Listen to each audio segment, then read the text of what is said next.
Hello everyone. Our today's topic is about reflex. And in this topic, we are going to focus more on the deep tendon reflexes. Okay? In the deep tendon reflexes, we have the six types of the reflexes. There is more reflexes in this deep tendon reflexes, but these six are very important. First is the biceps reflex. Second is the supinator reflex, also known as the brachioradialis. Triceps reflex, quadriceps reflex, also known as the patella knee jerk, Achilles reflex, also known as the ankle jerk, and last we have the jaw reflex. Then this deep tendon reflexes help identify problem in peripheral nerves, spinal cord, upper motor neurons, lower motor neurons. Okay हम deep tendon reflexes perform करते हैं पता करने के लिए कि कहीं ये सब जगहों पे कोई प्रॉब्लम तो नहीं है एंड इफ पेशेंट को कुछ प्रॉब्लम है तो ये सारी जगहों पे प्रॉब्लम पता चलेगी और हम उसको आगे ट्रीट कर सकते हैं. Then abnormal reflexes help localize where the lesion is. Upper motor neuron lesion, we can see in this hyperreflexia, which is also known as the increased reflexia. Example in the stroke patients, in the spinal cord injury patients.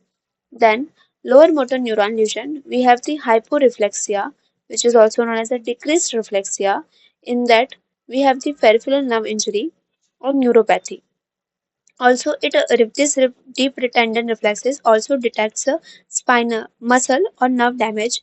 If a muscle reflex is absent, it may indicate nerve, muscle disease, nerve root compression, and neuropathy. Example is diabetes. First, we can see biceps reflex, nerve, musculocutaneous, root, C5, C6, patient position, therapist position, and response. Okay. See, when we perform this biceps reflex, we have to very careful कि that हम ये reflex करते time patient का जो position हो वो अच्छे से हो एंड इवन हम जो टेंडन पे हिट करने वाले हैं वो एकदम से टेंडन के ऊपर ना हो हमारा थंब या फिंगर रहे उसके ऊपर हम हिट करें क्योंकि अगर ये हमने चीज की तो पर्सन का टेंडन इंजर्ड हो सकता है so we have to be very careful. Okay, patient position. Patient is sitting with arm flexed and supported. Okay, therapist position. Place thumb over the biceps tendon in the cubital fossa, stretching it slightly. Tap thumb by reflex hammer. Response we will see slight contraction of elbow flexed. If bicep reflex is absent okay मैंने perform किया but patient पे एक बार किया दो बार किया may be कोई तो contraction आ ही नहीं रहा है. एक तो ये रीजन हो सकता है कि पोजीशन प्रॉपर नहीं है. पोजीशन पहले सही करो. अगर पोजीशन सही है उसके बाद भी अगर रिफ्लेक्स नहीं आ रहा है पेशेंट के अंदर तो प्रॉब्लम ये हो सकती है कि दैट रिफ्लेक्स आर्क जो है वहां पे कई प्रॉब्लम हो सकती है एफरेंट नर्व में इफरेंट नर्व में स्पाइनल कॉर्ड में कहीं पे भी कुछ लीजन्स आए होंगे इसलिए वो रिफ्लेक्सेस प्रॉपरली आ नहीं रहे होंगे. देन लोअर मोटर न्यूरॉन है जिसके अंदर C5 एंड C6 रेडिकुलोपैथी हो सकता है. फिर मस्कुलोक्यूटेनियस नर्व इंजरी हो सकता है. ब्रेकियल प्लेक्सिस इंजरी हो सकता है अपर ट्रंक के अंदर एंड मसल डिसऑर्डर्स के अंदर मसल टियर और मायोपैथी हो सकता है. Okay. Then second we have the supinator reflex nerve, radial nerve, root C5, C6. See, in this position of the patient should be very relaxed. अगर patient का position relax नहीं होगा तो हमें कॉन्ट्रैक्शन देखने कभी भी नहीं मिलेगा. So patient position sitting. Patient is sitting. Okay. Supine lying हम मोस्टली प्रेफर नहीं करते बट अगर कोई बेड रिटर्न पेशेंट है कोई कोई कुछ कंडीशन हो गया कुछ इंजरी हो गया पेशेंट सुपाइन पे ही है बेड रिडन है और उसको हम सीट नहीं करवा सकते तो उन पेशेंट्स पे we can perform this while sleeping. Okay, while sleeping and most probably we do on the sitting position only. Okay, so forearm is placed in mid prone position halfway between pronation and supination, supported on the therapist's lap on the therapist forearm. ठीक है अगर forearm पे support करना तो you can support it on forearm also या therapist के lap पे भी you can support it. Therapist position.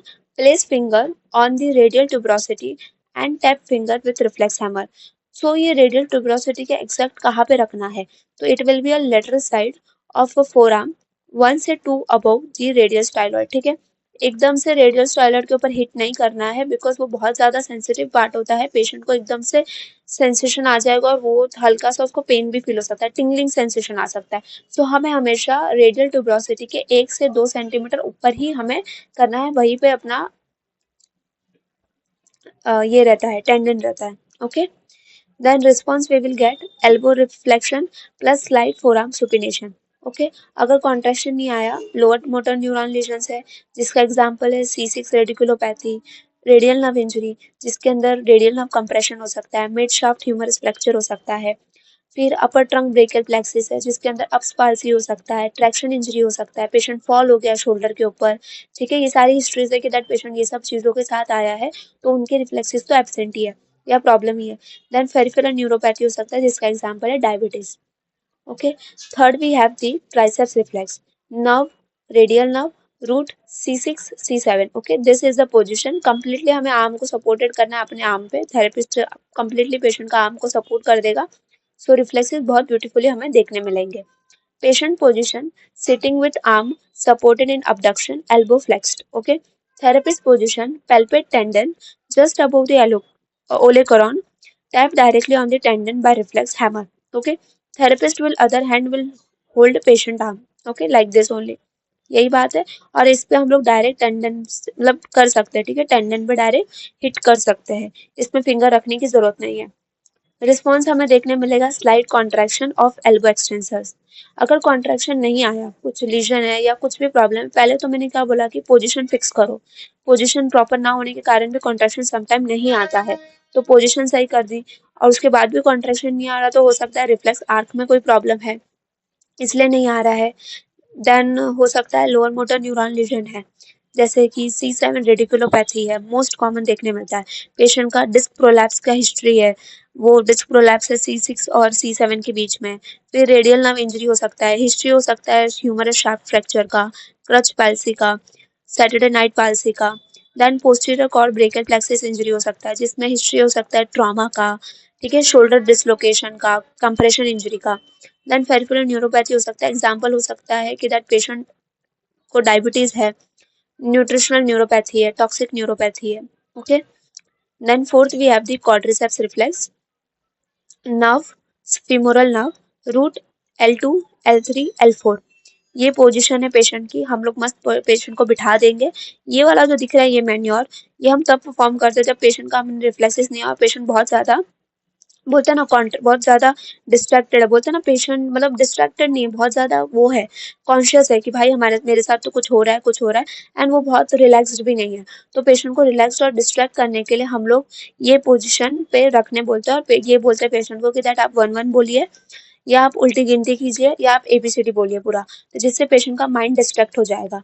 Patient position, sitting with knee flexed, foot up supported and will sit on high chair और प्लीन सो leg swing. ठीक है, high प्लेन्थ पे ही बिठाना है कि सो जो लेग है वो मतलब स्विंग करे, ना कि फ्लोर पे टच करे, एकदम हवा में रहे.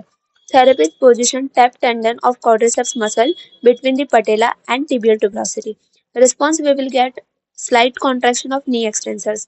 अगर कॉन्ट्रैक्शन नहीं आया, अर्ली फेज पे अपने को स्पाइनल कॉर्ड शॉक देखने मिलता है.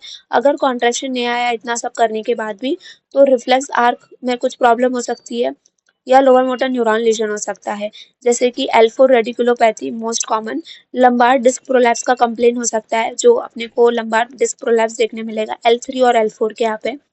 फीमोरल नर्व इंजरी देखने मिल सकती है, जिसका एग्जांपल है कि पेशेंट को कोई पेल्विक फ्रैक्चर हुआ था या हिप की सर्जरी हुई है रिसेंटली, मतलब कुछ दिन पहले, बाद में आया पेशेंट और उसका नहीं आ रहा है, तो हम पहले पूरा हिस्ट्री ले लेंगे. फीमोरल नर्व इंजरी में हो गया, लंबार प्लेक्सिस इंजरी हो सकती है, कोई ट्रॉमा हुआ हो, ट्यूमर्स है, डायबिटीज है. ओके. फेरिफेरल न्यूरोपैथी हो सकता है, डायबिटीज मेलाइटस है, एल्कोनिज्म है पेशेंट को, या विटामिन B12 डेफिशिएंसी या GBS सिंड्रोम है. Okay. Then we have the fifth one is Achilles reflex. Now we have the tibial nerve, root S1 S2. Patient position, patient is prone with foot over the end of the plinth or sitting with knee flexed and foot held in a slight dorsiflexion. Okay, पूरा सो जाएगा patient, plinth के बाहर रहेगा पैर, थोड़ा सा therapist क्या करेगा, डॉर्सिफ्लेक्स करेगा, देन टेंडन को हिट करेगा. तो थेरेपिस्ट क्या करेगा, टैप करेगा टेंडन को just above its insertion on the calcaneus, maintaining slight tension on the gastrocnemius soleus group, improve the response. Okay, ऐसे हमें परफॉर्म करना है. तो ये फ्लेक्शन हुआ डॉर्सी, एंड देन थोड़ा सा हिट किया तो पेशेंट का हमें अच्छा खासा रिफ्लेक्स देखने मिल जाएगा। रिस्पॉन्स स्लाइट कॉन्ट्रैक्शन होगा प्लांटर फ्लेक्शन का। अर्ली स्टेज में हमें स्पाइनल शॉक देखने मिलता है। इफ कॉन्ट्रैक्शन नहीं आया, एक तो पोजीशन गलत है, सेकंड रिफ्लेक्स आर्क में प्रॉब्लम हो सकती है, या लोअर मोटर न्यूरॉन लीजन है जिसमें S1 रेटिकुलोपैथी है जो मोर कॉमन है, जिसमें L5S1 का कंप्लेंट है कि दैट हमारा L5S1 डिस्क प्रोलैप्स हो गया है। टिबियल नर्व इंजरी हो सकती है, ट्रॉमा हो सकता है नी और एंकल के अराउंड। सो हमें हिस्ट्री पेशेंट की लेनी है कि आपको कोई ट्रॉमा हुआ था आपके नी और एंकल के यहाँ पे। टार्सल टनल सिंड्रोम हो सकता है। फिर पेरिफेरल न्यूरोपैथी में डायबिटीज हो सकता है पेशेंट को, जो बहुत कॉमन रीजन हो सकता है। पैरों में तो बहुत ज्यादा कॉमन है क्योंकि डायबिटीज मोस्टली पैरों को ही अफेक्ट करता है, तो पैरों में तो बहुत ज्यादा कॉमन है कि भाई डायबिटीज है उस पर्सन को, इसलिए उसका नहीं आ रहा है reflex. And vitamin B12 deficiency हो सकता है। सीआरटी नर्व इंजरी भी हो सकता है, पेल्विक ट्रॉमा हुआ हो, इंजेक्शन इंजरी हुई हो, तो वो भी एक हो सकता है।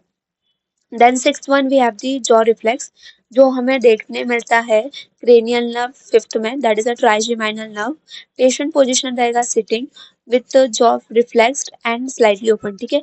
तो ये सिटिंग में रहेगा, मतलब जॉ जो रहेगा पेशेंट का वो एकदम से रिलैक्स रहेगा और स्लाइटली ओपन रहेगा, ठीक है। ये एक हो गया। थेरेपिस्ट पोजीशन में क्या होगा, थेरेपिस्ट अपना फिंगर को प्लेस करेगा चीन के ऊपर, ठीक है, top of the chin. Then फिर टैप करेगा downward on the top of finger in direction that causes the jaw to open, ठीक है। डायरेक्ट यहाँ पे भी हमें पेशेंट के टेंडन या जॉ के ऊपर नहीं हिट करना है, हमें अपना फिंगर रखना है, देन फिंगर के ऊपर ही हिट करना और देखना है कि जब पेशेंट का जो हमने हिट किया तो वो जो जॉ है वो रिबॉन्ड करे एंड क्लोज करे, ठीक है। ये हमें रिस्पॉन्स देखना है। अगर कॉन्ट्रैक्शन नहीं देखने मिला तो हो सकता है कि ट्राइजेमाइनल में कोई लीजन्स है या लोअर मोटर न्यूरॉन लीजन है। ओके, सो हमने क्या क्या देखा, जॉ रिफ्लेक्स देख लिया, आर्चिलिस रिफ्लेक्स देख लिया, क्वाड्रिसेप्स देख लिया, ट्राइसेप्स देख लिया, सुपिनेटर देख लिया, बाइसेप्स देख लिया। ओके, एंड सबकी हमने पोजीशंस भी देख ली। So thank you. In further videos we will cover up superficial reflexes, so thank you.